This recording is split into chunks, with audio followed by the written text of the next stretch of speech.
l'accélération de Raka. Personne ne va le revoir. Liberty Raka. Et le nouvel essai. Le nouvel essai pour la SM Clermont-Auvergne.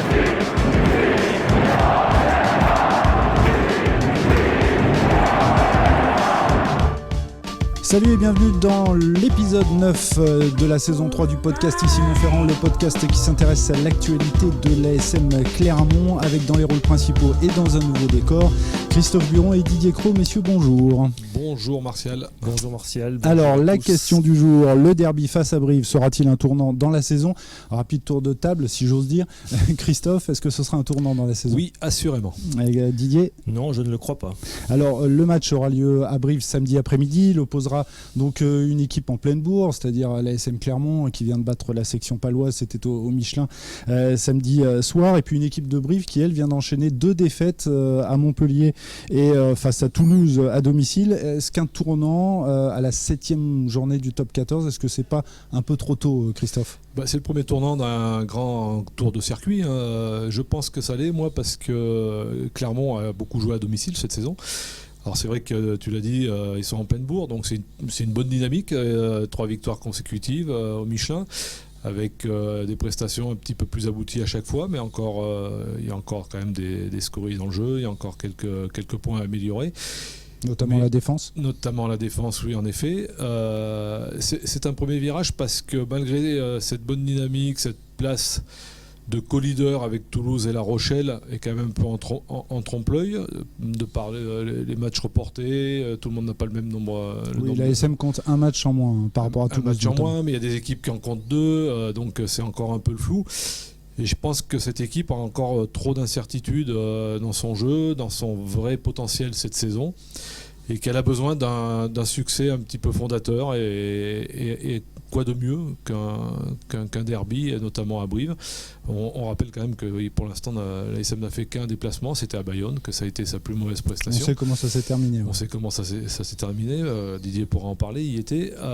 Donc pour moi, oui, c'est un premier vrai tournant de la saison, parce que Clermont a besoin de montrer un visage séduisant à l'extérieur. Didier, c'est un peu trop tôt pour parler de tournant ? La notion de tournant me semble un peu trop forte. La notion de tournant implique quelque chose de rédhibitoire et de définitif. Or, comme tu le disais tout à l'heure, ce sera qu'à la 7e journée et Clermont aura joué que 6 matchs. Donc après 6 matchs, on ne pourra pas tirer de bilan définitif et il n'y aura rien de rédhibitoire, que ce soit que la rencontre se conclue par une victoire ou par une défaite. C'est pour ça que moi je parle plus de tests probants.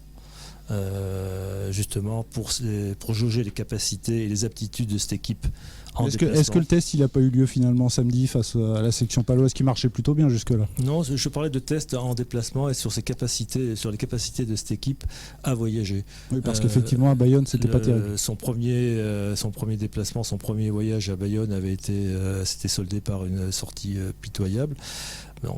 C'était que la 2e journée. Ce match précédait le match de Coupe d'Europe, alors peut-être qu'il y avait des circonstances atténuantes.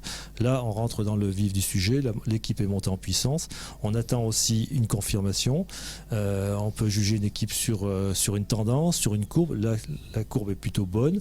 On attend qu'elle confirme, mais cette fois en déplacement face à une équipe et dans un contexte qui sera rude, forcément. Mais alors, ce qui m'étonne un peu, je me tourne vers toi, Christophe, c'est que d'habitude, un tournant, on en parle face à une équipe qui fait figure de favori, et je ne veux pas faire injure aux brivistes, mais ils ne font pas partie des favoris du top 14. Oui, c'est pas faux, comme c'est pas faux ce que dit aussi Didier sur le fait que évidemment qu'une sortie de route ou une victoire ou une défaite, ça changera. Ça sera pas rédhibitoire, quoi. Ça va pas arrêter ni quoi que ce soit de la saison. Mais quand je dis que c'est un tournant, c'est que ça peut être un tournant surtout en cas de victoire de l'ASM, non ? Oui, mais même une défaite serait vraiment un coup d'arrêt. Pour moi, ça serait un coup d'arrêt parce que cette équipe a besoin de se construire encore je le répète, des certitudes. Elle a besoin vraiment de fondations fortes. Et pour qui a joué au rugby, on sait très bien que c'est en déplacement que les choses se bâtissent souvent, notamment les saisons. Et Clermont a besoin de vraiment mentalement de marquer les esprits, sachant que comptablement, en plus, c'est la fin d'un bloc, ce match à Brive, d'un mois d'octobre qui a été riche. Pour l'instant, il y a 3 victoires. Mais derrière, ça va rentrer dans une autre catégorie. On va passer de la moyenne montagne à la haute montagne, si je peux dire, avec des sommets. Alors effectivement, sur les 6 journées qui suivront le match à Brive, l'ASM affrontera La Rochelle, Lyon, Montpellier, Toulon et le Racing 92. Il y aura juste un match à Castres, je crois, ou face à Castres. Ouais, tout à fait. Donc je pense que c'est l'occasion de frapper un petit peu, frapper fort et de marquer de se forger des garanties pour la suite, parce que la suite c'est vraiment copieuse. Mais alors Didier, au fond, est-ce que le véritable tournant, il n'aura pas lieu le 8 novembre? Ça aussi, ce sera un déplacement face à La Rochelle, qui est vraiment l'équipe qui est au top en ce moment. On a vu faire une démonstration, enfin surtout en première mi-temps, hier face à l'UBB. Ça sera un test encore plus probant, effectivement, par rapport à Brive. Mais moi, je pense que cette rencontre de Brive fera aussi analyser le contenu le contenu du match, que ce soit, comme je disais tout à l'heure, une victoire ou une défaite. Il faudra regarder d'abord par rapport aux circonstances, au scénario. Ça permettra peut-être de relativiser la victoire ou la défaite. Il y a peut-être des éléments extérieurs qui vont rentrer en ligne de compte et dont il faudra tenir compte pour analyser le résultat. Après, effectivement, La Rochelle sera, par rapport à la production et par rapport à l'opposition, quelque chose de plus costaud, évidemment. Oui. On parle de tournant, on peut faire un bloc justement, Christophe, peut-être Brive-La Rochelle. Non, La Rochelle, bon, évidemment, ça sera encore un nouveau test par rapport à l'état d'esprit de cette équipe. Mais en termes de résultats, perdre à La Rochelle ne sera pas infamant, alors que, là aussi, sans vouloir rabaisser nos amis brivistes, une nouvelle défaite à Brive, c'est-à-dire, quand je dis une nouvelle, c'est une deuxième après Bayonne, ça serait vraiment un coup d'arrêt pour moi. Et ça compliquerait la tâche des Clermontois. Ça les obligerait quasiment, enfin ça c'est même obligatoire d'aller gagner chez des gros en suivant, quoi. Donc si je t'écoute bien, Christophe, ça veut dire que la victoire est presque impérative, non pas forcément sur le plan comptable. Elle est impérative s'ils veulent briguer le haut du tableau. Parce que, je répète, ils sont premiers ex-aequo, mais bon, ça veut rien dire. Ils ont reçu 4 fois sur 5. Il y a des équipes qui n'ont pas joué tous leurs matchs. Il y en a qui sont à 2 journées en moins. Et on attend cette équipe à l'extérieur. C'est indéniable. Et c'est pour ça qu'il est temps de prendre ce virage, même si je suis d'accord pour dire que rien ne sera perdu ni gagné après Brive. Une défaite à Brive, Didier, ce serait pas si grave que ça? Une défaite, c'est jamais anodin, de toute façon. Ça dépend de la façon, de la manière. Les joueurs et entraîneurs ne peuvent pas dire qu'une défaite est profitable. C'est pas vrai, c'est pas possible. On se construit pas dans une défaite. Après, il y a des circonstances, il y a le contenu, il y a la copie qui est rendue, dont il faudra tenir compte. Effectivement, ça sera, comme disait Christophe, ça sera quand même un coup d'arrêt après cette série de 3 victoires, face à une équipe qui est effectivement un peu qui est supérieure à Bayonne, mais qui est un peu dans le même registre. Donc, après avoir été perdre à Bayonne, perdre à Brive, ça mettrait clairement dans une position délicate pour la suite de la saison. Surtout dans une saison où on se rend compte qu'avec les jauges réduites, avec le contexte très particulier qu'on connaît, il y a beaucoup de victoires à l'extérieur. Donc sur le papier, il semblerait quand même que Clermont soit au-dessus de Brive. C'est à Clermont de le prouver, quoi, tout simplement. Oui, la dynamique est clairement du côté des ACMistes. La dynamique et la qualité de l'effectif. C'est vrai aussi. Par le budget, c'est les joueurs qui composent ce groupe, quoi. Messieurs, on va terminer cette discussion. Il y a quand même un scénario auquel vous n'avez pas pensé. Je ne vous apprends pas que de nombreux médecins réclament un confinement de la population française le week-end pour essayer d'endiguer la deuxième vague du coronavirus. Alors imaginez que le gouvernement décide une telle mesure, je sais pas, dans la semaine. Ça pourrait signifier l'annulation du match. Ça signifierait simplement l'arrêt de toutes les compétitions. J'y crois pas un instant. Qu'il y ait une partie de la population qui soit confinée, pourquoi pas, mais je ne vois pas le gouvernement confiner la France entière le week-end, parce que ça serait tout le sport qui serait mis à genoux, là. Franchement, ça me paraît un peu prématuré. Eh ben, on note. En tout cas, c'est maintenant l'heure des tops et des flops, juste avant le quiz traditionnel, bien évidemment. On commence avec les tops. Christophe, ton top, s'il te plaît. Eh ben, mon top, c'est le talonneur de La Rochelle que j'ai vu évoluer hier soir face à l'UBB, face à Bordeaux-Bègles, Pierre Bourgarit. C'est un garçon qui m'avait déjà bien séduit par le passé sur certaines prestations. Bon, il a un peu d'inconstance, mais hier il a prouvé que c'était quand même un talonneur d'un niveau supérieur à la moyenne. Que ce soit dans le dynamisme, déjà dans les phases ordonnées, apparemment le garçon est très solide, mais dans l'explosivité, la vitesse, dans le jeu qu'il produit, c'est quand même. On n'est pas loin du niveau des deux tricolores que sont Kamisha et Julien Marchand, qui sont déjà deux références à ce poste. Donc oui, mon top c'est Pierre qui a que 23 ans, qui était un Occitan que La Rochelle a été pioché en Pro D2.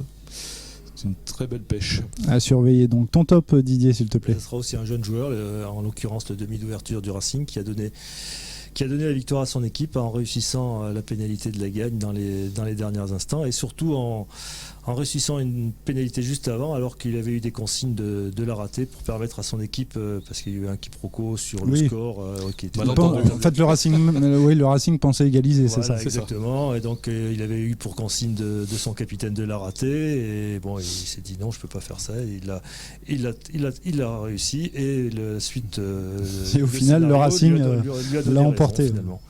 Ton flop, Christophe. Mon flop, il va complètement dans la continuité de ce que le Stade Français, de ce que vient d'évoquer. C'est la gestion de cette dernière minute du Stade Français qui est justement, pas possible, quoi. Enfin, mais je pensais je fais une petite parenthèse. Je pensais à Quesada qui, après le match au Michelin, avait dit qu'il y avait un problème de mental dans cette équipe. Bah là, c'est un problème de compréhension, de leader, de joueurs capables de dire, mais attendez, non, il faut faire ci et ça. On joue la. Le chrono est arrêté à 79-40. On est d'accord ? D'accord, la pénalité est lointaine, elle est à 55 mètres. Que Joris Second, le buteur parisien, ne se la sente pas, je conçois. Mais qu'il n'y ait pas un joueur dans cette équipe qui dise, mais si, tu la tentes, mais tu te débrouilles pour la mettre haute portée. Il a 45 secondes pour taper. Donc s'il prend son temps, s'il tape à 2-3 secondes de la fin du chrono, mais même un peu avant, le match est fini.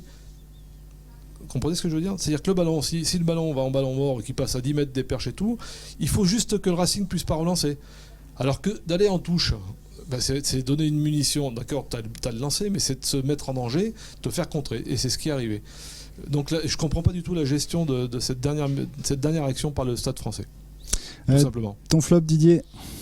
Mon flop, ça sera le match nul consenti par les Françaises à Glasgow contre les Écossaises, au terme d'une rencontre qui était vraiment d'un faible niveau, qui n'a pas donné une bonne image du rugby féminin. Oui, Christophe, tu voulais ajouter quelque chose ? Elle nous avait habitués à mieux, c'est vrai qu'on a visionné ça hier, et c'est vrai que c'était dur à suivre. C'était dur à regarder.